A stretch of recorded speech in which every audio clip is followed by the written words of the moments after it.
seated, please. Yeah, I chose to use kind of all of the lessons today, but we're going to primarily focus on this one from John. I've always thought it's sort of an odd story and wondered a lot about it, so I've done some figuring out and research on it over the years to try to figure out just what it means. So today maybe we'll share that. But here is the gospel lesson according to St. John from the 2nd chapter. We hear how Jesus turns water into wine at the wedding of Cana of Galilee.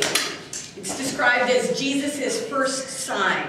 And though many such epiphanies will be, and Jesus is revealed, how he bears the creative power and joyful presence of God to the world. So our reading.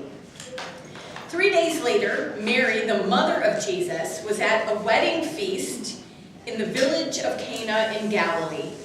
Jesus and his disciples had also been invited and were there.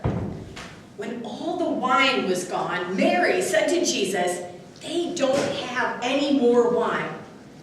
Jesus replied, "Mother, my time hasn't come yet. You must not tell me what to do." Mary then said to the servants, "Do whatever Jesus tells you to do." At the feast, there were 6 stone jars, water jars, that were used by the people for washing themselves in a way that their religion said they must. Each jar held about 20 to 30 gallons. Jesus told the servants to fill them to the very top with water. And then after those jars were filled, he said, "Now take some of the water and give it to the man in charge of the feast." The servants did as Jesus told them, and the man in charge drank some of the water that had now turned into wine. He did not know where the wine had come from, but the servants did. He called the bridegroom over and said to him, "The best wine is always served first. Then after the guests have had plenty, the other wine is served. But you have kept the best for last." This was Jesus' first miracle, and he did it in the village of Cana in Galilee. There God showed his glory through Jesus, and his disciples put their faith in him. Here ends the gospel of the Lord. Well, who doesn't love a wedding, right? They're always, for sure, going to be something that are fun and filled with family, filled with love, usually, I'll say, a joyous occasion and expressions of delight. I've seen some weddings as a pastor that aren't quite that. They're often filled with pageantry and glamour and some romance. They seem to be every girl's fairy tale. Kind of a trade secret now, too. Often by pastors, considered to be dog and pony shows. Apparently that seemed to be maybe where Jesus was at today, too. Today's weddings can cost a fortune. And actually, if you do some digging, they're kind of a racket. But again, that's a sermon for a different time. Families in biblical times had now often pulled out the stops to celebrate the joining of 2 persons and 2 families. They're also about, usually, an expression of abundance. And so that's what I want to focus on today, that joy, that abundance, the love of family. Today in our readings, the one that kind of lays out the wedding and the overflowing abundance, but also the other 2 readings, well, 3 readings that are for today. They all bring this imagery of the delight that we have in the world, and particularly the delight that God has in his people. And this image of abundance also comes through this abundance of God and God's love everywhere. And it's an invitation today, all of the lessons, to God's great party, providing the feast of words and the images that are meant to fill God's people with hope, inspiration, and delight. So much so that perhaps when we leave here, we'll be filled with the love, the joy, the richness and celebration today that will take it right on out of the building with us and invite all others to know God's great party. So first, a word about abundance. For us human beings, the question of abundance is often an economic question. A question of quantity, one that demands a calculation of dollars and barrels and things and percentage points. We operate usually on a scarcity equation.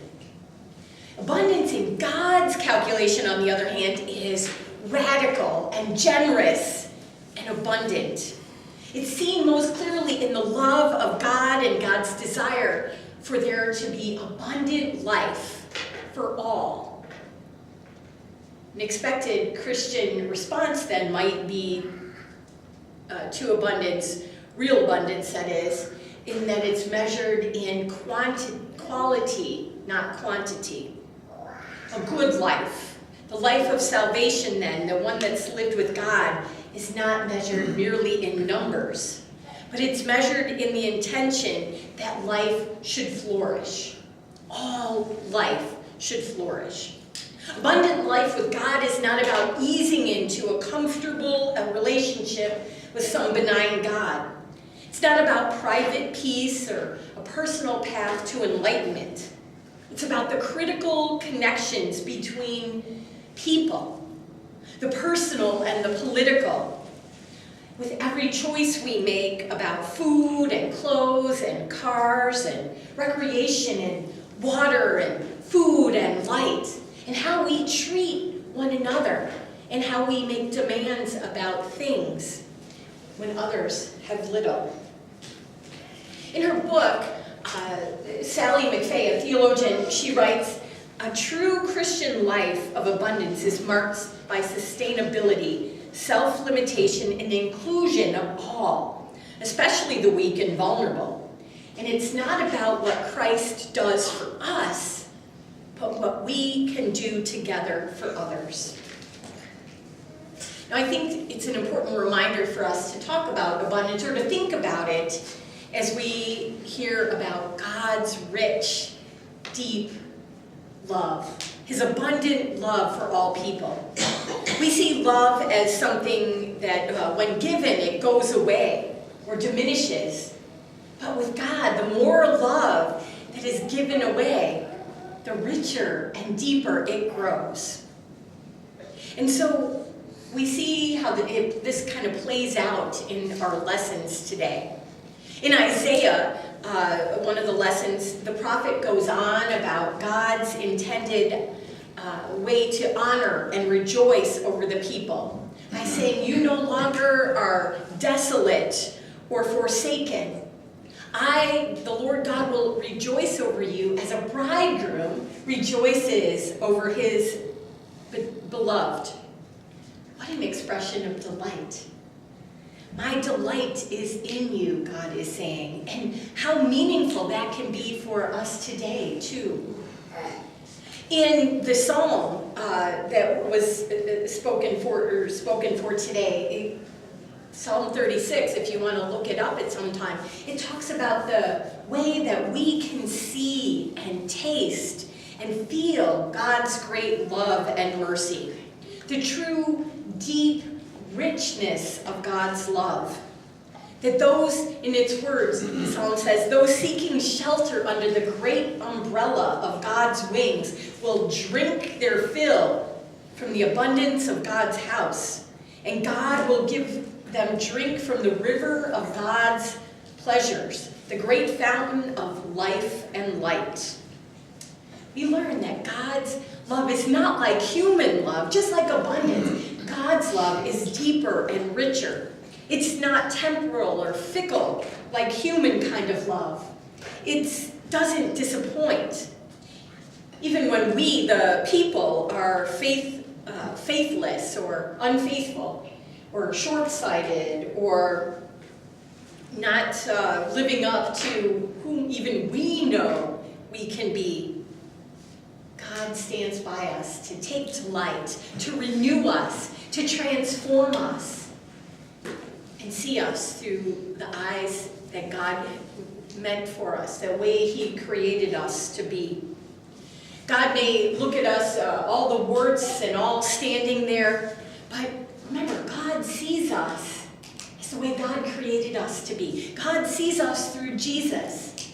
And so we are seen in His light and in His love and with His grace.